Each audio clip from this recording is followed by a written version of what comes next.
વલ્લભના વાલા વૈષ્ણવો, જય જય શ્રી ગોકુલેશ વૈષ્ણવ। આજે શ્રીનાથજીની ઉર્દુ પૂજા પ્રાકટ્યના ઉત્સવની સર્વ વૈષ્ણવોની પહેલા વધાઈ। વૈષ્ણવો, ગયા અઠવાડિયે સત્સંગમાં આપણે રાસ પંચેયના અધ્યાય 30 એટલે કે રાસ પંચેયનો અધ્યાય બીજો એનું ગાન પણ પૂર્ણ કર્યું, સમજીથી પણ પૂર્ણ કરી।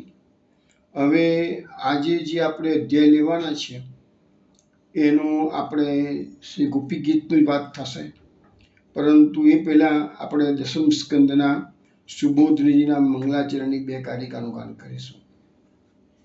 નમામિ હૃદયે શેષે લીલાક્ષીરાબ્ધિશાયિનમ લક્ષ્મી સહસ્ર લીલાભિઃ સેવ્યમાનં કલાનિધિં ચતુર્ભિશ્ચ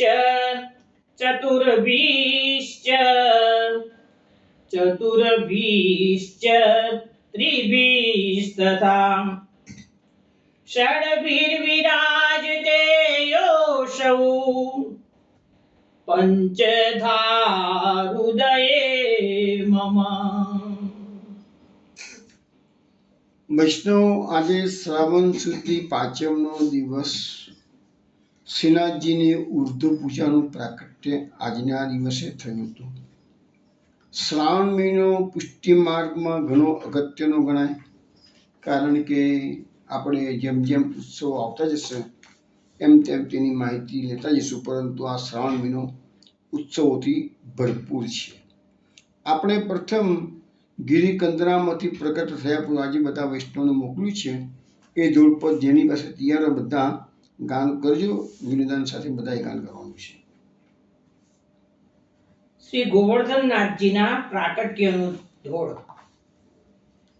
ગિરિકંદરામાંથી પ્રગટ થયા પ્રભુ, આપ ગોવર્ધનનાથ રે। નંદ જશોમતી કેરા લાલન વ્રજ સૌ કીધું સનાથ, ગોવર્ધન રસિયા રે મારે મન વસિયા વ્રજનાથ, મધુર મધુ હસિયા રે। શ્રાવણ સુદ 5મને દાડે થયા ભુજાદર શણ રે। ગિરિકંદરામાં બિરાજે વાલો, શું કહું પ્રસન્ન વદન, ગોવર્ધન રસિયા રે। ઘણા દિવસ ભુજાનું પૂજન ચાલ્યું તે વ્રજવાય રે। દૂધ લઈને સ્નાન કરાવે, મહિમા કહ્યો ન જાય, ગોવર્ધન રસિયા રે। છિદ્ર સહિત શીલા ગિરિવરની, તેમાં શ્યામ સ્વરૂપ રે। એક ગાય ત્યાં નિત્ય જાય છે, દૂધ સ્રવે તદરૂપ, ગોવર્ધન રસિયા રે। એક બ્રાહ્મણની ગાય હતી, તેને પૂછી ગોવાળિયાને ટેર રે। દૂધ ઘટે છે નિત્ય કેમ મારું, દોહી લઈ જાય તું ઘેર, ગોવર્ધન રસિયા રે। સાંજ સવાર ગૌ ટોળામાંથી ગિરિવર ઉપર જાય રે। ઊભી રહીને દૂધ સ્રવે નિત્ય પ્રાણ જીવનને પાય, ગોવર્ધન રસિયા રે। ગૌ પ્રકાર ગોવાળિયો જોઈ બ્રાહ્મણને લાવ્યો સંગે રે અચરજ જોઈ વિસ્મય થયું મન કહાવ્યું સૌને ઉમંગે ગોવર્ધન રસિયા રે સૌ વ્રજવાસી ગિરિ પર આવ્યા બોલ્યા મુખથી બોલ રે કોઈ દેવતા તે દ્રવ્ય હોય એમ કીધો મુખથી તોલ ગોવર્ધન રસિયા રે ગિરિશિલા ઉચકીને જોયું તો દીઠા સુંદર શ્યામ રે પૂછ્યું દેવતા પર્વત કેરા શું છે તમારું નામ ગોવર્ધન રસિયા રે પ્રાણ જીવન ત્યારે એમ બોલ્યા કે દેવ દમન મુજ નામ રે મહિમા ચાલ્યો વ્રજમાં જાજો પૂર્ણ કરે મન કામ ગોવર્ધન રસિયા રે દહીં દૂધ વ્રજવાસી કેરા આરોગ્ય નંદ લાલ રે ઝારખંડમાં જઈ મહાપ્રભુજીને આજ્ઞા કરી તત્કાલ ગોવર્ધન રસિયા રે ઇન્દ્રનાગને દેવ દમન તે પ્રગટ થયા વ્રજમાં હે રે ગિરિવર ઉપર આપ પધારી સેવા ચલાવો ને ત્યાહ ગોવર્ધન રસિયા રે મહાપ્રભુજી વ્રજમાં પધાર્યા સદુ પાંડેને ઘેર રે વચન સુન્યા ગિરિવર પ્રભુના વાત પૂછી કરી પેર ગોવર્ધન રસિયા રે સદુ પાંડે શ્રી મહાપ્રભુજીને કહે છે પ્રાગટ્યનો પ્રકાર રે દેવ દમન નામે પ્રગટ્યા છે મહિમા પરંપાર ગોવર્ધન રસિયા રે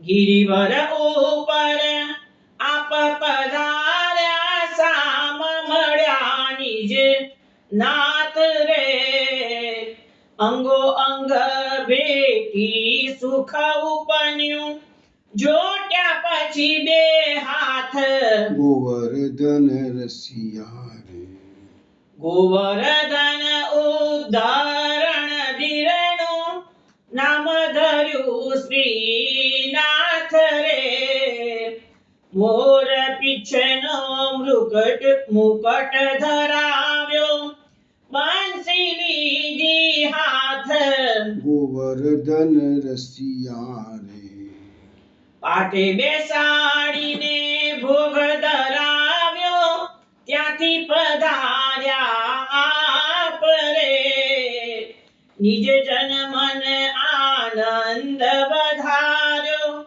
દૂર કીધા તણ તાપ ગોવર્ધન રસિયા રે મારે મન વસિયા બ્રજનાથ મધુર મધુ હસિયા રે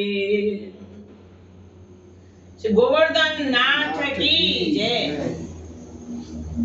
વૈષ્ણવ આજે આ જે ધૂળપદ આપણે ગાયું છે ને એ સુરત ઘરમાં જશોદા બેટીજી થઈ ગયા એમનું બનાવેલું છે અને આમાં તો શુદ્ધ ગુજરાતી ભાષામાં છે એટલે હું સમજાવતો નથી દરેક વસ્તુ સમજી શકાય એવું છે આજે તો આ તો હવે આપણે ગયા અઠવાડિયે બે અધ્યાય આપણે પૂરા કર્યા રાસ પંચાયતના અધ્યાય 29 અને અધ્યાય 30 આજે આપણે 31મો અધ્યાય એટલે કે ગોપી ગીતમાં આપણે શરૂઆત કરીશું હવે આ ગોપી ગીતના કુલ 19 શ્લોકો છે, પરંતુ આજે આપણે પહેલો દિવસે 6 શ્લોકોનું ગાન સમૂહમાં જે દર વખતે કરી છે, તમે પ્રેક્ટિસ કરાવી છે, એ પ્રમાણે 6 શ્લોકો આજે પહેલા લઈએ છીએ. અધ્યાય 31 ગોપી ગીત. ગોપ્ય ઊંચું. જયતિ તેધિકં જન્મના વ્રજઃ જયતિ તેધિકં જન્મના વ્રજ શ્રયત ઇન્દિરા શશ્વદત્રહિ શ્રયત ઇન્દિરા સસ્વદત્રૈ દયિત દૃશ્યતાં દીક્ષુતાવકા દયિતદૃશ્યતાં દીક્ષુતાવકાશ ત્વયि ધૃતાશવ સ્ત્વાં વિચિન્વતે ત્વયિ ધૃતાસવસ ત્વાં વિચિન્વતે જયતિ તેધિકં જન્મના વ્રજઃ શ્રયત ઇન્દિરા શશ્વદત્રહિ દયિત દૃશ્યતાં દીક્ષુતાવકાશ ત્વયि ધૃતાશવ સ્ત્વાં વિચિન્વતે જયતિ તેધિકં જન્મના વ્રજ શ્રયત ઇન્દિરા સસ્વદત્રૈ દયિતદૃશ્યતાં દીક્ષુતાવકાશ ત્વયि ધૃતાસવસ ત્વાં વિચિન્વતે શરદુદાસયે સાધુજાત સત શરદુદાસયે સાધુજાત સત સરસિજોદર શ્રીમુષાદૃશા સરસિજોદર શ્રીમુષાદૃશા સુરતનાથ તે શુલ્કદાસિકા સુરતનાથ તે શુલ્કદાસિકા વરદ નિઘ્નતો નેહ કિં વદઃ વરદ નિઘ્નતો નેહ કિં વદ શરદુદાસયે સાધુજાત સત સરસિજોદર શ્રીમુષાદૃશા સુરતનાથ તે શુલ્કદાસિકા વરદ નિઘ્નતો નેહ કિં વદઃ શરદુદાસયે સાધુજાત સત સરસિજોદર શ્રીમુષાદૃશા સુરતનાથ તે શુલ્કદાસિકા વરદ નિઘ્નતો નેહ કિં વદ વિષજલાપ્યયાદ વ્યાલરાક્ષસાદ વિષજલાપ્યાદ વ્યાલરાક્ષસાદ વર્ષમારુતાદ વૈદ્યુતાનલાદ વર્ષ મારુતાન વૈદ્યુતાનલાદ વૃષમયાત્મજાત વિશ્વતો ભયાત स्मयात्मजात् विश्वतो भयात् वृषभते वयं रक्षितामुः वृषभते वयं रक्षितामुः विषजलाप्ययात् व्यालराक्षसात् वर्षमारुतात् वैद्युतानलात् वृषमयात्मजात् विश्वतो भयात् वृषभते वयं रक्षितामुः विषजलाप्ययात् व्यालराक्षसात् वर्षमारुतात् वैद्युतानलात् वृषमयात्मजात् विश्वतो भयात् वृषभते वयं रक्षितामुः न खलु गोपिका नन्दनो भवान् न खलु गोपिका नन्दनो भवान् अखिल देहिनाम् अन्तरात्मदृक् अखिल देहिनाम् अन्तरात्मदृक् विखन सार्थितो विश्वगुप्तये विखन सार्थितो विश्वगुप्तये सखौदेयिवान् सात्वतां कुले सख उदेवान् सात्वतां कुले न खलु गोपिका नन्दनो भवान् अखिल देहिनाम् अन्तरात्मदृक् विखन सार्थितो विश्वगुप्तये सखौदेयिवान् सात्वतां कुले न खलु गोपिका नन्दनो भवान् अखिल देहिनाम् अन्तरात्मदृक् विखन सार्थितो विश्वगुप्तये सख उदेवान् सात्वतां कुले विरचिता भयं वृष्णिदूर्यते विरचिता भयं वृष्णिदूर्यते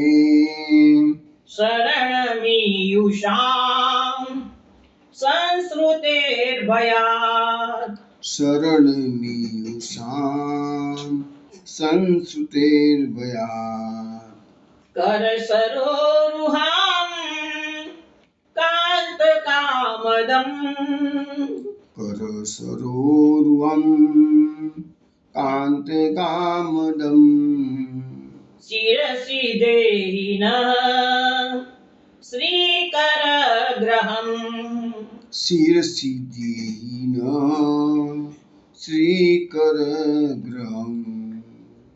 विरचिता भयं वृष्णिदूर्यते शरणमीयुषां संसृतेर्भयात् करसरोरुहं कान्तकामदम् शिरसि देहिनः श्रीकरग्रहम्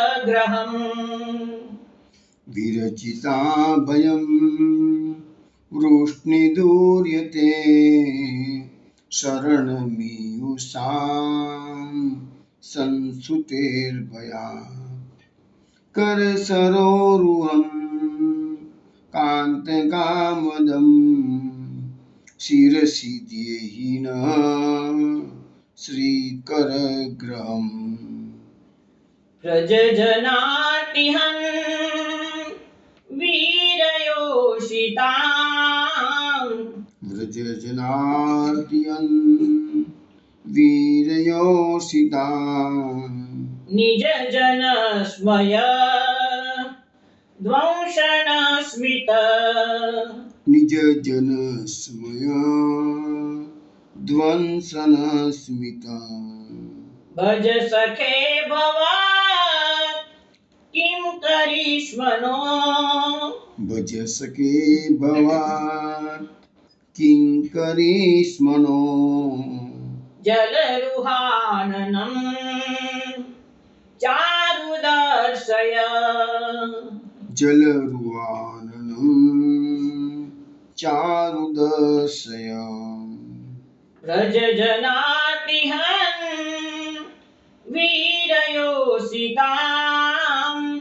નિજ જન સ્મય ધ્વંસન સ્મિત ભજ સખે ભવત કિંકરીશ્મનો જલરુહાનનમ ચારુદર્શય વ્રજજનાર્દયન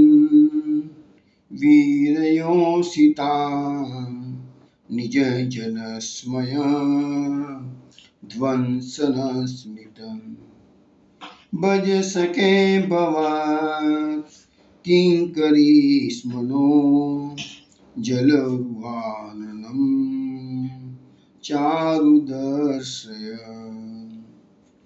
વૈષ્ણવ આપણે આજે ગોપી ગીતના 6 શ્લોકોનું ગાન કર્યું છે.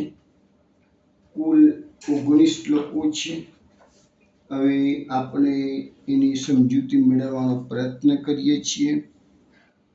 હવે ગયા અઠવાડિયે જે આપણે 30મો અધ્યાય જોયો હતો એમાં આપણે સમજ્યા કે ગોપીજનોના મંડળમાંથી પ્રભુ જ્યારે અંતર્ધાન થયા એટલે ગોપીજનો પ્રભુને શોધવા માટે નીકળ્યા હતા.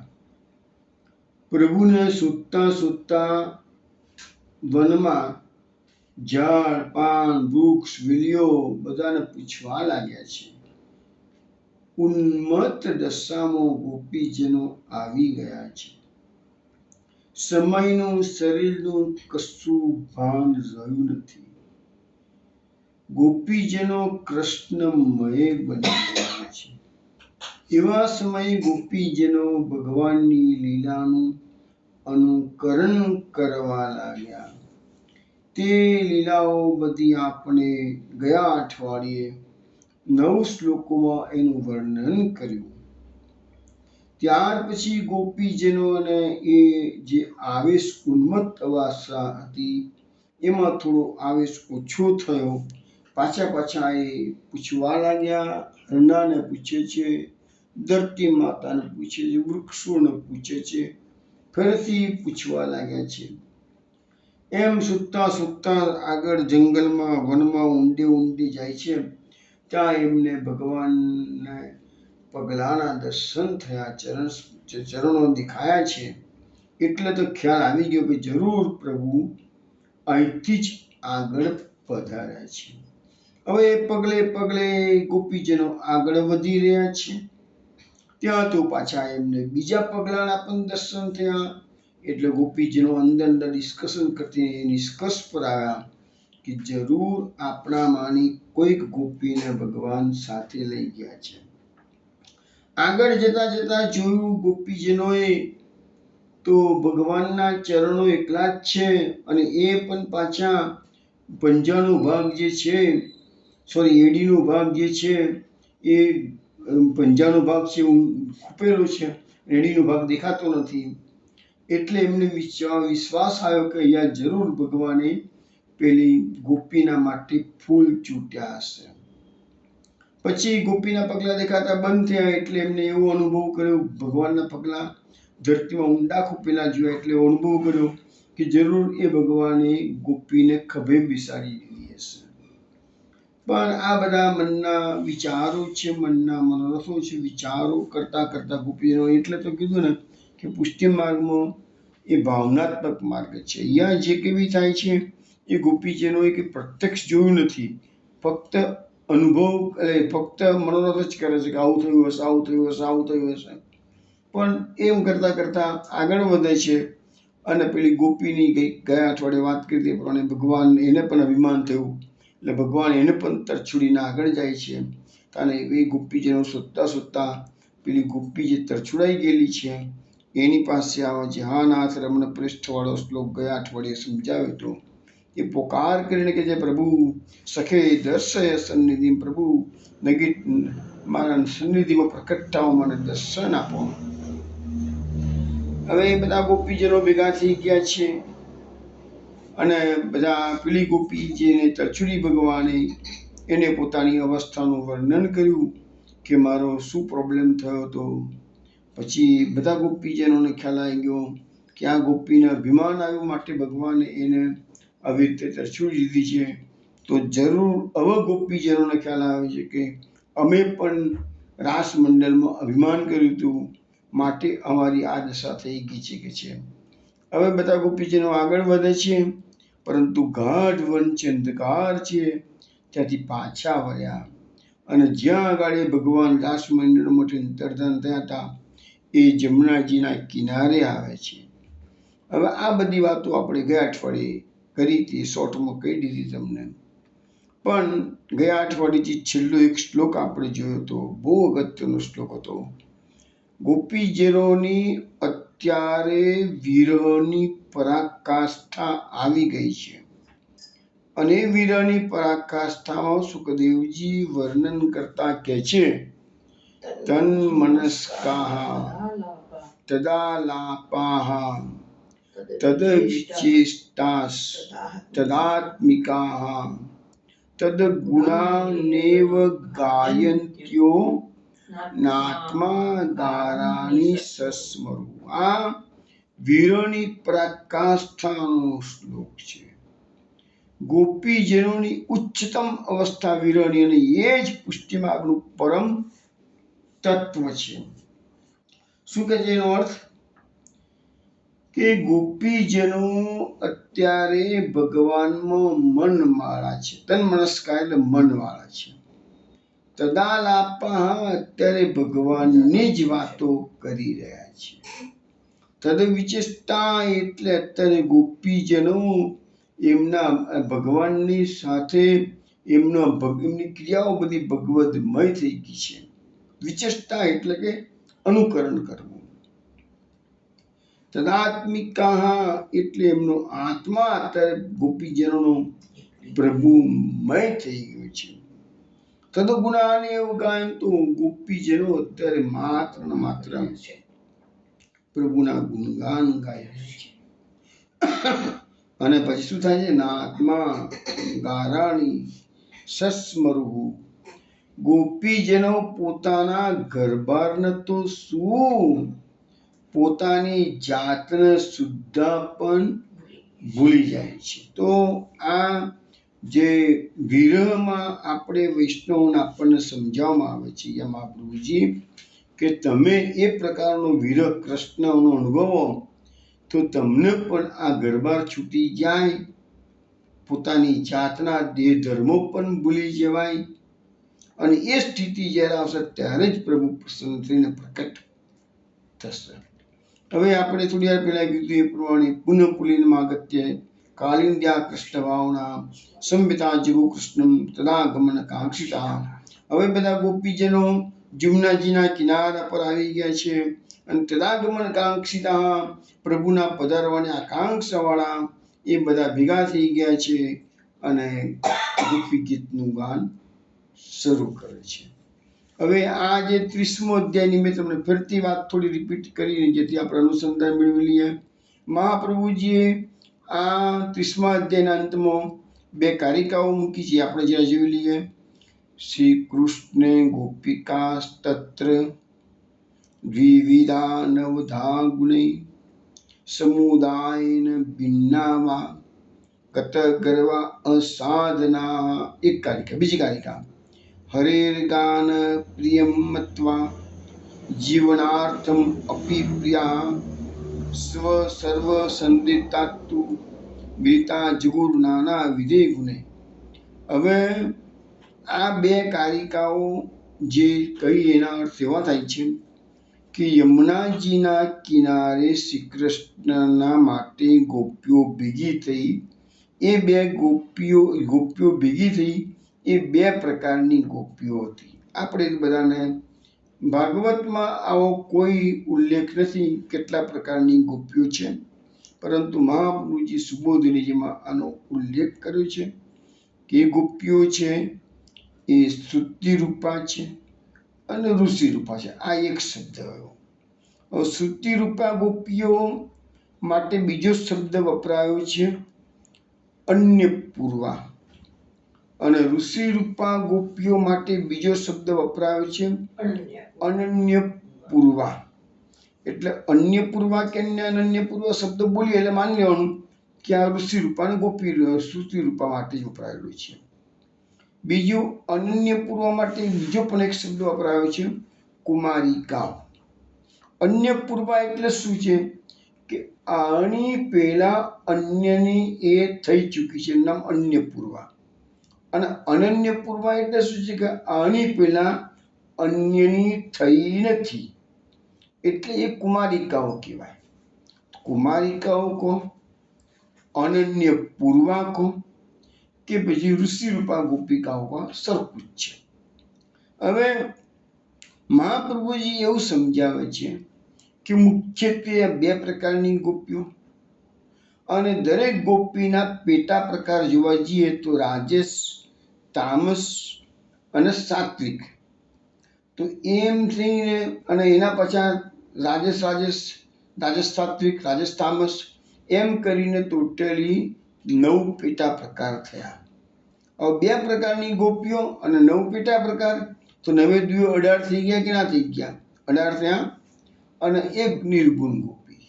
એમ કરીને મહાપ્રભુજી એવું સમજાવે છે આપણને અહીંયા કે નિર્ગુણ હોય કે ગુણાતીત કહો, એટલે રાજેશ તામસનો કશો ભાવ એનામાં નથી. એમ કરીને 19 પ્રકારના ગોપીજનોએ 19 શ્લોકોનું અહીંયા ગાન કરેલું છે.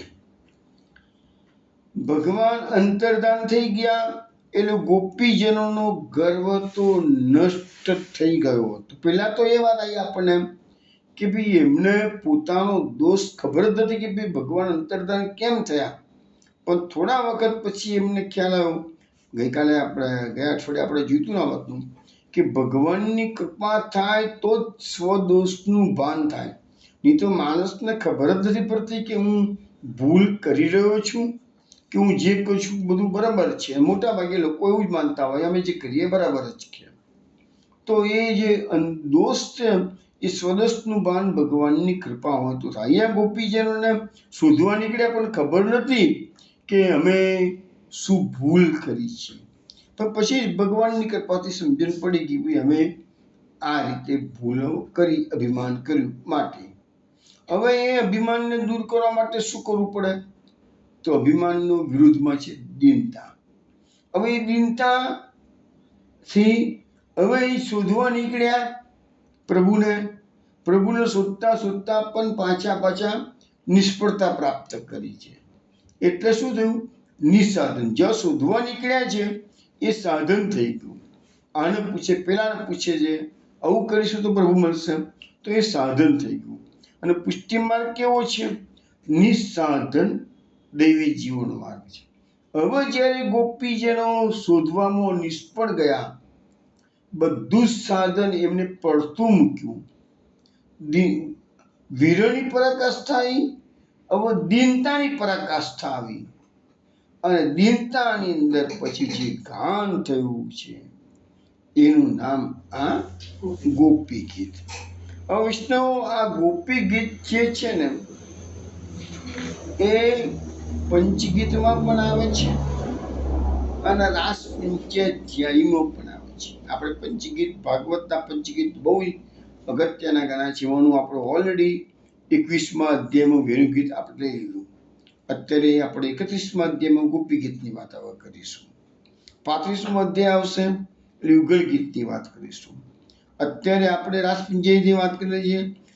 અધ્યાય 29 થી અધ્યાય 33 સુધી એ રાસ પંચાયત રહી છે. એટલા માટે એટલો અર્થ થયો કે ગોપી ગીત એ પંચગીતમાં પણ આવે છે અને રાસ પંચાધ્યાયમાં પણ આવે છે. બીજી વસ્તુ, આખી રાસ પંચાયત લોકોને કંઠસ્થ વૈષ્ણવ ના હોય ચાલે, પરંતુ આ રાસ પંચાયત આ ગોપી ગીતના શ્લોકો એટલા સુંદર છે, એક એકનો ભાવ પણ હું સમજાવીશ. એટલું અતિ ઉત્તમ છે. આખા ભાગવતનો, પુષ્ટિ માર્ગનો, ભક્તિ માર્ગનો બધો સાર આ 19 શ્લોકોમાં મૂક્યા છે. ટૂંકમાં આ 19 શ્લોકોમાં પ્રભુને કાલાવાળા કર્યા છે. પ્રભુને વિનંતી કરી, પ્રભુ પ્રગટ થાઓ, પ્રભુ પ્રગટ થાઓ, પ્રભુ પ્રગટ થાઓ, પ્રભુ દર્શન આપો, દર્શન આપો. અને આ દર્શન માટે તો આ માનવ જીવન છે. પ્રભુના પ્રાકટ્ય કરવાનું છે, દર્શન કરવાના છે. અને નથી કરતા તો જન્મારો આપણો નિષ્ફળ જશે. તો એના માટેનું આપણે વાત હવે કરી રહ્યા છીએ. હવે આ ગોપી ગીતને જે કહ્યું એ પ્રમાણે કે પહેલા તો નિસાધન દેવી જીવનનો માર્ગ, એટલે એમના જે સાધન હતું ને એ બધું પડતું મૂક્યું. ભગવાનને શોધવાનું પણ સાધન પડતું મૂક્યું અને પોકાર, બસ હવે પોકાર કર્યો છે. હવે એ ગોપીજનોમાં જે સૌથી હવે આ ગોપી ગીતમાં મહાપ્રભુજીએ પુરુષોત્તમ સહસ્ત્ર નામમાં એક નામ પ્રકટ કર્યું છે અને ત્રિવિધ લીલા નામાવલીમાં 2 નામ પ્રકટ કર્યા છે. પુરુષોત્તમ સહસ્ત્રમાં જે નામ પ્રકટ કર્યું છે એ પરમ પ્રીતિ સંગીત સર્વાદભૂત મહાગુણ. તો બધા પ્રીતિપૂર્વક ભગવાનના ગુણગાન ગાયેલા છે, અદ્ભુત ગુણગાન કરેલું છે એ આ ગોપી ગીત. બીજું, ત્રિવિધ નામાવલીમાં 2 નામો પ્રકટ કર્યા. એમાં લખ્યું છે ગોપી વર્ણિત નિખિલ ગુણાય નમઃ. એટલે ગોપીજનોએ ભગવાનના અખિલ ગુણોનું વર્ણન કરેલું છે. અને ત્રીજું નામ જે પ્રકટ કર્યું છે એ નિજજન સ્મય ધ્વંસન સ્મિતાય નમઃ. નિજજન એટલે પોતાના ભક્તોનો, સ્મય એટલે ગર્વ, ધ્વંસન એટલે નાશ કરવો. સ્મિત માત્રથી ભગવાન પોતાના ભક્તોના ગર્વનો નાશ કરે છે. તો આ નામ 2 ત્રિવિધ નામાવલીમાં અને એક પુરુષોત્તમ સહસ્ત્ર નામમાં. બાકી એ સિવાય વધારે એક જ નામમાં આ પરમ પ્રીતિ સંગીત સર્વાદભૂત મહાગુણ, આ એક નામની અંદર તો મહાપ્રભુજીએ પુરુષોત્તમ સહસ્ત્ર નામના જે 256 શ્લોકોમાં આ એક નામની અંદર, આ એક ચરણની અંદર, એક લીટીની અંદર જ મહાપ્રભુજીએ 19 શ્લોકોનો સાર આપી દીધો. એટલે તમે આટલું બોલ્યા પરમ પ્રીતિ સંગીત સર્વાદભૂત મહાગુણ, તેમાં 19 શ્લોકો તમારાથી બોલી ગયા. એવું આ મહાપ્રભુજીની જે પ્રમાણે તૈયાર કર્યું છે એનો અર્થ એવો થાય. આખું ગોપી ગીત એક શ્લોકમાં, એક લીટીમાં બતાવ્યું છે મહાપ્રભુજીએ. પરમ પ્રીતિ સંગીત સર્વાદભૂત મહાગુણ. પુરુષોત્તમ સહસ્રનો આખો પાઠ એટલા માટે કરવાનો કીધો છે કે એનાથી આવી રીતે બધું ટૂંકું કરીને શસ્ત્રમય પછી તમે શાસ્ત્રામૃત મહાપ્રભુજીએ કહી દીધું કે ભાઈ આ 1000 નામો તમે બોલશો એ તમારા એક આખો પાઠ કર્યા બરાબર છે. હવે આ શ્લોકો હું એક એક તમને સમજાવતો જઉં છું. હું ફરીથી શ્લોકો ચીપીને બોલું છું જેથી તમે ઉચ્ચારમાં કોઈ ભૂલ ના કરો. પણ મારી તો વૈષ્ણવને વિનંતી છે એટલીસ્ટ ગોપી ગીત ગોખી નાખો. બહુ સુંદર છે. તમારે એના શ્લોકોનું અર્થઘટન તો તમને સમજાવું છું જ, પણ એક શ્લોકોનો અર્થ સાથે કરશો ને તો તમને ઇઝીલી યાદ રહી જશે. એટલે બહુ સુંદર વસ્તુ છે, અતિ ઉત્તમ વસ્તુ કહી શકાય એવી છે. પહેલો શ્લોક ગોપ્યવું છું. હવે મહાપ્રભુજી કહે છે એ પ્રકારે પહેલો શ્લોક કોણ ગાય છે તો શ્રુતિ રૂપા ગોપીજનોમાંથી જે સાત્વિક રાજેશ છે એની પહેલા વાણી શરૂ થાય છે. તો એ કહે છે કે જયતિ તે ધીકમ જન્મના વ્રજ શ્રયત ઇન્દિરા સસ્વદત્રહિ દયિત દૃશ્યતામ દીક્ષુ તાવકાશ ત્વયી ધૃતા સવસ ત્વામ વિચિન્વતે. એટલે કે ગોપીજનો કહે છે કે હે પ્રિય, તમારા જન્મથી મીન્સ વ્રજમાં પ્રાકટ્યથી આ વ્રજનું મહાત્મ્ય વધી ગયું. વ્રજનો મહિમા વધી ગયો. કેમ? અહીંયા તમારા પ્રાકટ્ય પછી તો લક્ષ્મીજી નિરંતર અહીંયા આશ્રય લઈને રહ્યા છે. વ્રજની ભૂમિમાં લક્ષ્મીજી પધાર્યા છે. અમે કહે છે કે અમે તો આપણી છીએ અને આપણા દર્શન માટે અમે અમારા પ્રાણ ટકાવી રાખ્યા છીએ. અમે ચારે દિશામાં આપણે શોધી રહીએ છીએ, તો આપ અમને દર્શન આપો.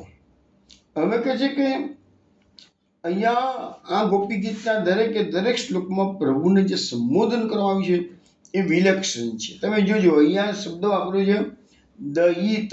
દયિત એટલે તો પ્રિય જ થાય છે, પણ આ દયાની માગણી કરે છે માટે એવા પ્રિયની વાત કરે છે કે એમાં દયિત શબ્દનો પ્રયોગ કર્યો છે. એટલે પ્રિય તો છે જ, પણ અમારા પર દયા કરો કે છે. હવે અહીંયા પહેલી વસ્તુ તો શું કીધું છે કે પ્રભુના ગુણગાન ગાવાની શરૂઆત તો ગોપીજનોએ કરી. આ ગુણગાન એટલે શું છે કે જ્યારે વિરહની પરાકાષ્ઠા ગોપીજનો અનુભવ કરે છે અને રહેવાતું નથી, તો પછી ભગવાનને પ્રકટ કરવાનું સાધન તો બીજું કોઈ રહ્યું નથી. એટલે હવે એક જ સાધન મહાપ્રભુજી કહે છે, એ છે ગુણગાન. એટલા માટે તો મહાપ્રભુજીએ નિરોધ લક્ષણમાં પણ આ વસ્તુ મૂકી દીધી કે ગુણગાન એ સદાવાપ્તિ ગોવિંદસ્ય પ્રજાયતે. બીજું શ્રીમદ ભાગવતમાં પણ શ્લોક છે કે કલૌ કેશવ કીર્તનાથ. સતયુગમાં ભગવાન ધ્યાનથી પ્રકટ થતા હતા, પ્રસન્ન થતા હતા. ત્રેતા યુગની અંદર ભગવાન યજ્ઞ કર્મો કરવાથી પ્રસન્ન થતા હતા. દ્વાપર યુગમાં ભગવાન પૂજાથી પ્રસન્ન થતા હતા. અને કલયુગમાં કેવલ નામ સંકીર્તન. કલૌ કેશવ કીર્તનાથ. શ્રીમદ ભાગવતના 12મા સ્કંદના 3જા અધ્યાયમાં નામ સંકીર્તનનો મહિમા સમજાવવામાં આવેલો છે. વિષ્ણુ પુરાણમાં અનેક પુરાણોમાં ભગવાનના નામ સંકીર્તનનો ખૂબ જ મહિમા છે. આપણા શાસ્ત્રો એવું કહે છે કે નામ બોલશો તો નામીને પ્રકટ થવું જ પડશે. નામ અને નામી અભેદ છે. હવે પેલું કીધું કે જયતિ તે ધીકમ જન્મના વ્રજ. વ્રજમાં તમારો જન્મ થયો છે, તો જયતિ તે ધીકમ, અધિક જય વ્રજનો થયો છે. એટલે મીન્સ વ્રજનો મહિમા તમારા પ્રાકટ્યથી વધ્યો છે. હવે ભગવાનનું પ્રાકટ્ય તો આમ તો મથુરામાં થયું, પણ ભગવાનની જે બધી લીલાઓ થઈ છે ને એ બધી વ્રજમાં થઈ છે.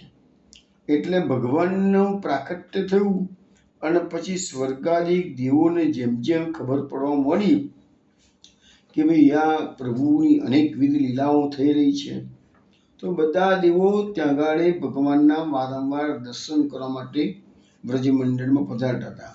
એટલે એની પહેલા તો કોઈ દેવો વ્રજમાં આવ્યા પણ નથી જોવા માટે કે આ વ્રજવાસીઓ સુખી છે કે દુઃખી છે કે શું કરે છે. પણ પહેલી કૃપા દ્રષ્ટિ ભગવાનની આ વ્રજવાસીઓ પર પડી અને એ વ્રજવાસીઓને જોવા માટે કે વ્રજવાસીઓનું કેટલું ભાગ્ય છે એટલે જોવા માટે વારંવાર દેવો અહીં આવતા થઈ ગયા. પરંતુ ભગવાન તો વૈકુંઠ છોડી અને વ્રજમાં પધાર્યા છે. અને ઇન્દિરા એટલે કે લક્ષ્મીથી તો રહેવાયું નહીં. અને પ્રભુ એમને છોડીને જતા રહ્યા છે કે છે.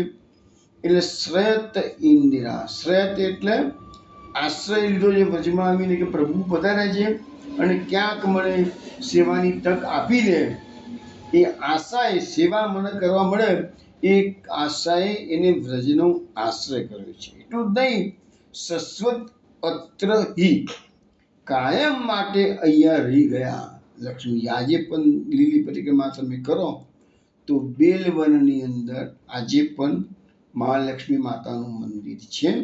અને એમ કહેવાય છે, ગુસાઈજીની બેઠક પણ ત્યાં છે.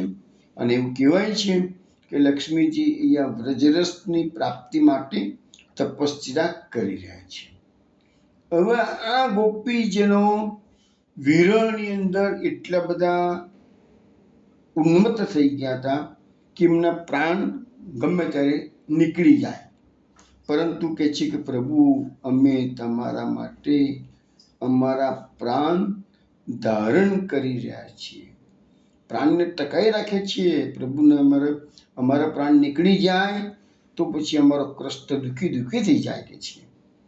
ભગવાન આ લોકોને તપાવે છે, પણ આ લોકોને ખબર છે કે પ્રભુ અમારા વિના નથી રહેવાના. કેમ કે અહીંયા પ્રભુનું પ્રાકટ્ય તો વ્રજવાસ આગળ બધા આવશે જ, એમના પ્રાકટ્યના કારણો બધા આગળ આવશે જ.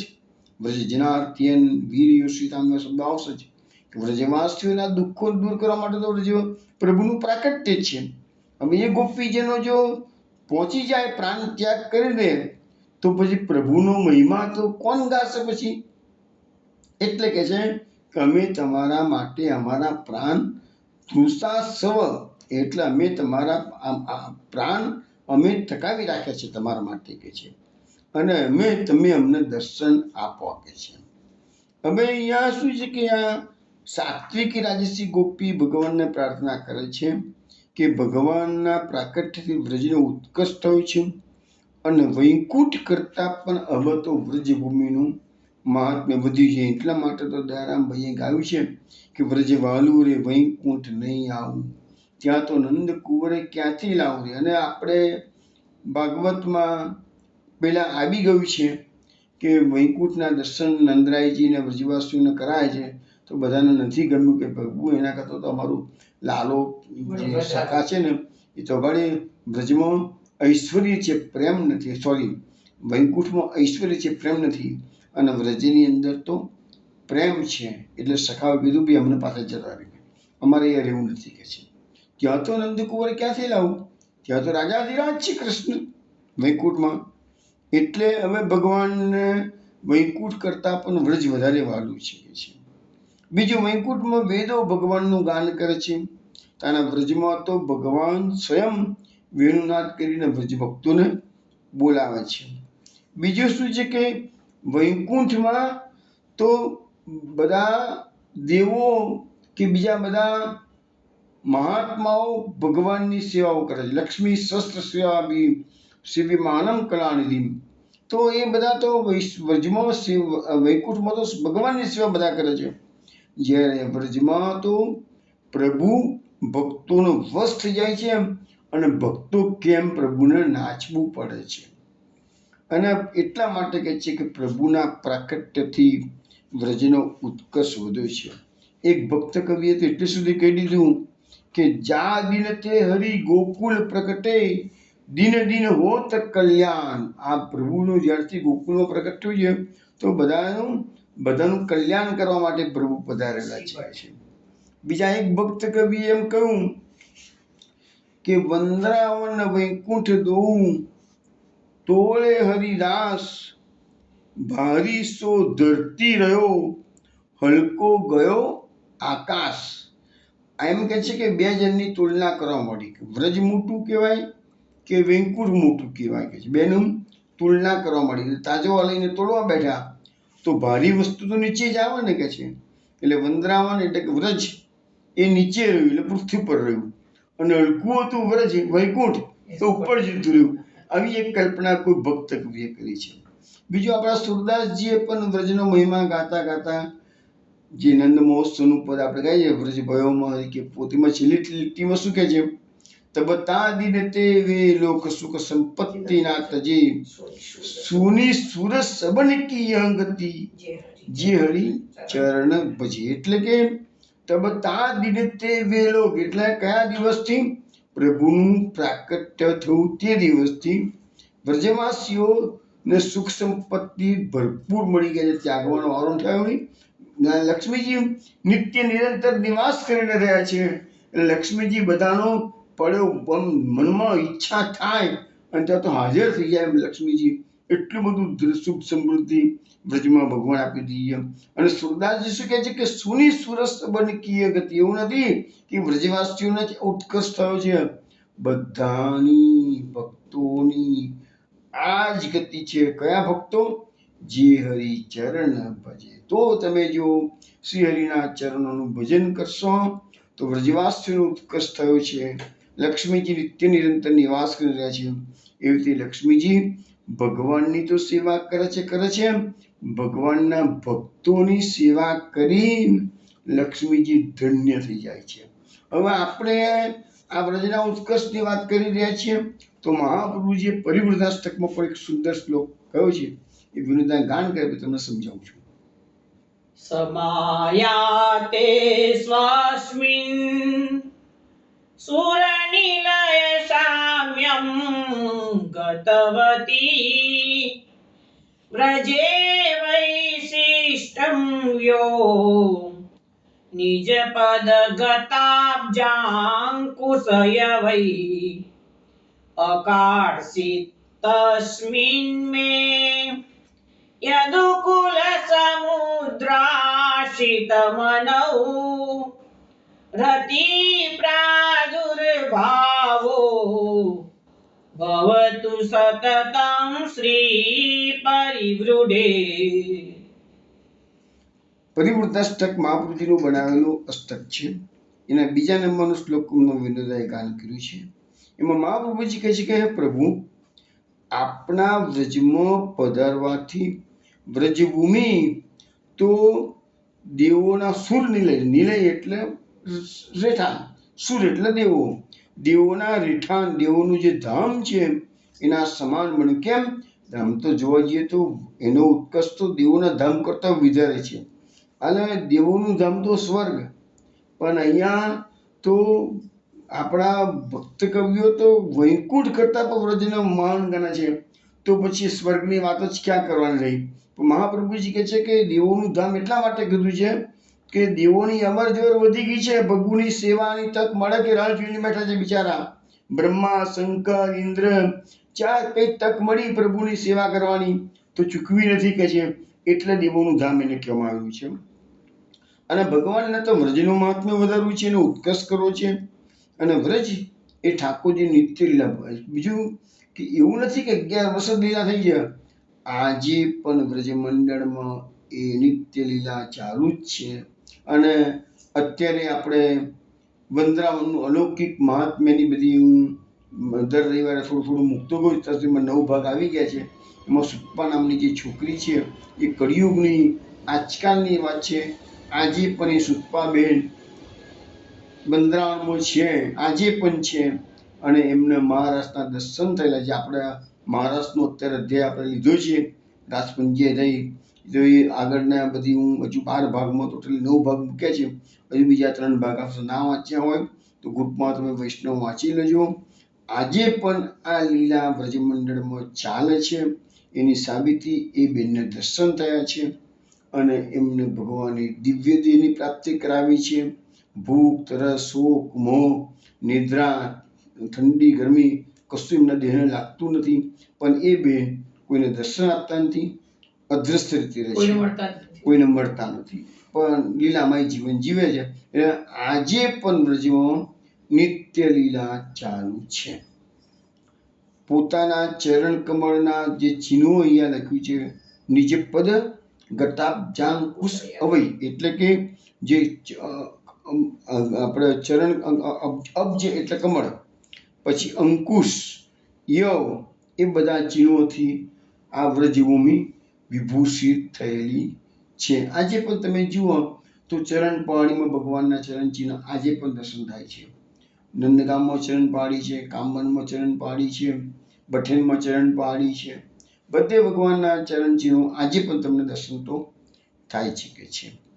હવે કે છે કે આપણે જે વેણુ ગીત જોયું હતું એમાં પણ એક શ્લોક હતો કે વંદરાવનમ સખી ભુવો વિતનોત કીર્તિ. હે સખી, આ વંદરાવનના કારણે તો આ પૃથ્વીનો યશ આખા બ્રહ્માંડમાં ફેલાયો છે. પેલા ભાઈ પ્રભુનું પ્રાકટ્ય વંદરાવન. કયું વંદરાવન? તો પેલા પૃથ્વી પર આવ્યું છે ભારત ભૂમિમાં એ વંદરાવન. તો એ વંદરાવનના કારણે આ પૃથ્વીનો યશ આખા બ્રહ્માંડમાં જ્યાં જ્યાં પણ દેવલોક છે કે તપસ્વીઓનો લોક છે, મહરલોક છે, જનલોક છે, ઋષિ મુનિઓ રહે છે, બધા અલગ અલગ છે.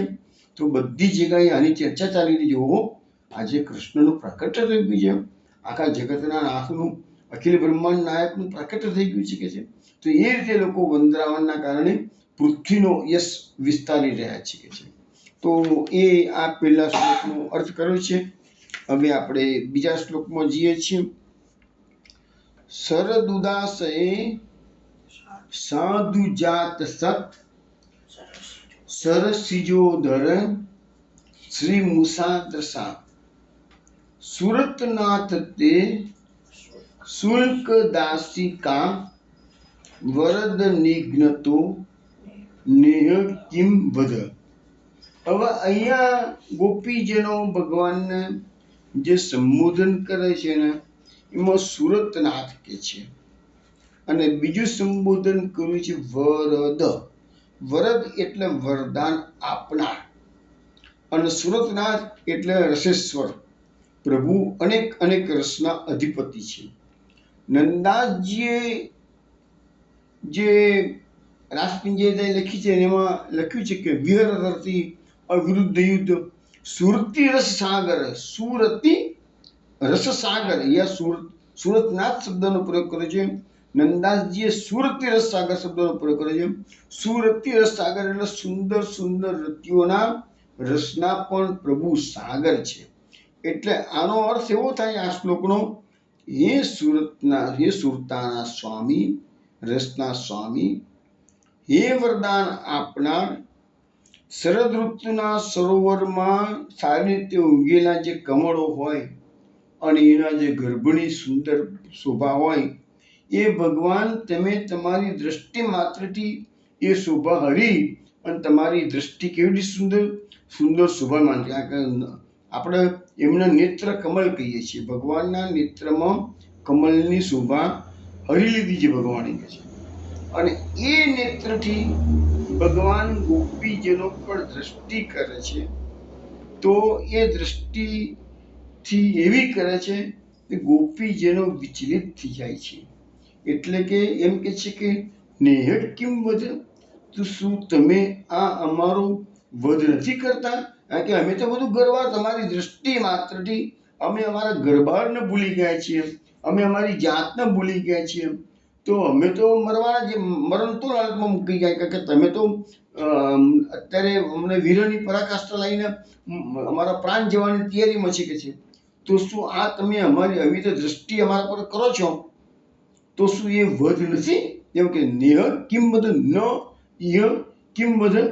તો આવી રીતે તમે દ્રષ્ટિથી બાઘ બને કહે છે ને કે વાઘ બાણ મારે, એવી રીતે આ નેત્રોથી બાણ માર્યા ભગવાને, નેત્રોથી વીધી લીધા.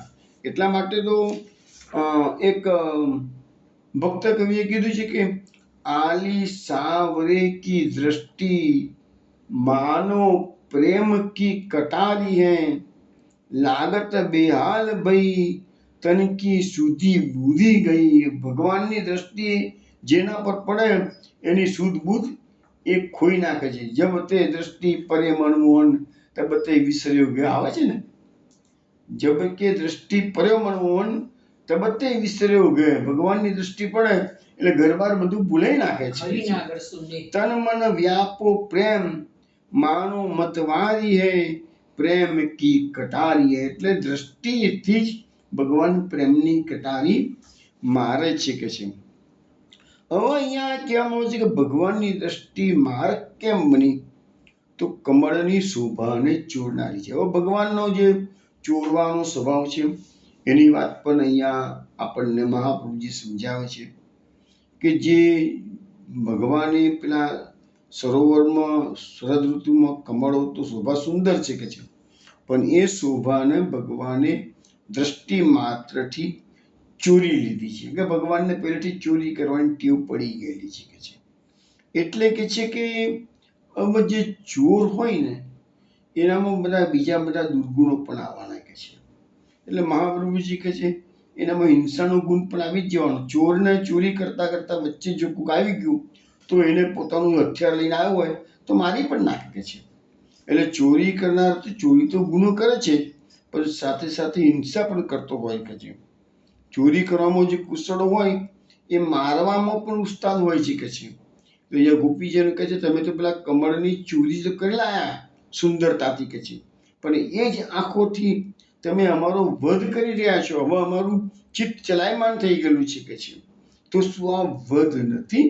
હવે એક ભક્ત કવિએ એક સુંદર વાત આ બાબતમાં કરી કે અપરતિ મનો મે કોપ્યમ કૃષ્ણ ચોર પ્રણત દૂરતિ ચોર પૂતના પ્રાણ ચોર વલય વસન ચોર ગોપાંગનાનામ નયન હૃદય ચોર પશ્ચતમ સજ્જનાનામ. એટલે શું કે છે કે એ ભક્ત કવિ કે છે કે અમારા મનને કૃષ્ણ નામનો કોઈ ચોર ચોરી ગયો કે છે, અને એ તો ચોર એવો છે કે છે પ્રણામ એના ચરણોમાં પ્રણામ કરનારના પાપને પણ ચોરી લે છે. એને ચોરી કરવાની ટેવ છે કે છે. અરે પેલા પૂતના ગઈ હતી દૂધ પીવડાવવા, સ્તનપાન કરવા, તો પૂતનાના પ્રાણની પણ ચોરી કરી લીધી એને તો કે છે. અને પેલી ગોપ કુમારિકાઓ બિચારી કાત્યાની વ્રત કરતી હતી કે પ્રભુની પ્રાપ્તિ માટે નંદકુમાર અમારા પતિ થાય કે છે, અને જલમાં કે જે સ્નાન કરવા ગઈ એટલામાં તો આવીને એમના આભૂષણો અને વસ્ત્રોનું પણ હરણ ચોરી લીધું છે કે છે એને કે છે. અને કે છે કે એટલું જ નહીં, એને એવી ટેવ પડી ગઈ છે વ્રજમાં આવ્યા પછી ચોરી કરવાની, કે સત્પુરુષોની સામે જુએ ને તો સત્પુરુષોના નયન અને હૃદયની પણ એ ચોરી કરી નાખે છે કે છે. એટલે આ તો કે છે દુનિયાનો મોટા મોટો ચોર છે. એટલે શ્રુતિઓએ ગાયું છે કે જેમ તસ્કરણમ પતયે નમઃ. તસ્કર એટલે કે ચોરો. આ તો ચોરોનો સરદાર છે, એવાને અમે નમસ્કાર કરી. તો કોઈ ચોરોના સરદાર નમસ્કાર કરે છે? પણ આ ભક્ત કવિઓ તો કેવા છે કે ચોરોના સરદારને પણ નમસ્કાર કરે છે. ચલો એની બધુની મહાપ્રભુજીએ ખૂબ સુંદર લખી છે આ શ્લોકની. હવે આપણો સમય થઈ ગયો છે, એટલે કાલ રાત્રે 8 વાગે મળીશું, ત્યારે બીજા નંબરના શ્લોકની થોડી વિશેષ વાતો કરીશું. ત્યાં સુધી જય શ્રી ગોકુલેશ.